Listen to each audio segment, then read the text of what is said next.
tillë. Por nëse ka diçka të mirë, kjo përbërje këtij kabineti qeveritar është mos përfshirja e tyre. Po mos përfshirja e tyre do duhet i merrte disa që po i shohim këtu në fotografi e që kanë marrë poste ministrore. Kënd më shumë. Keni ndonjëherë më të veçantë? Ministra e Drejtësisë, që folëm. Më thonë është një fat që megjithatë kushtetuta i ka nda shkallë të pushtetit edhe legislativi edhe gjyqësori janë të ndara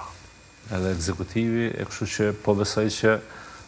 absolut nuk do t'i shërbej kurrë drejtësisë ministra e drejtësisë tash, sepse si ka shërby as Ministrisë Diasporës, por kundrazi ka shkatruar një ministri për mbrapa, duke shtuar stafin me përvojë,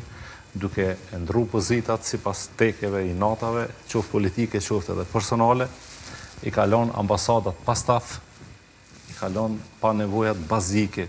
logjistike që do duhet i kishte një ambasadë, që është për turpin e botës mu prezentu si shtet me ato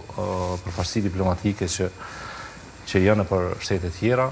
edhe nuk pritet absolut që do të jap diçka drejtësisë. Po, për faktin që gjyqësori është i ndarë edhe ka një mbrojtje kushtetuese për shkak të shtrirjes të autorizimeve sa mrrimi pas një ministri i drejtësisë, atëherë unë besoj që do të qëndroj edhe këtë mandat sa është kjo në krye të drejtësisë, por ndryshe, nëse e shohim performancën e saj, do të jetë pengesë për drejtësinë, po asesi nuk do të jetë mbështetje, sepse qasja e saj dhe jo vetëm e saj, po logjika e qeverisjes Kurti 2, e që patjetër do të vazhdojë edhe në Kurti 3,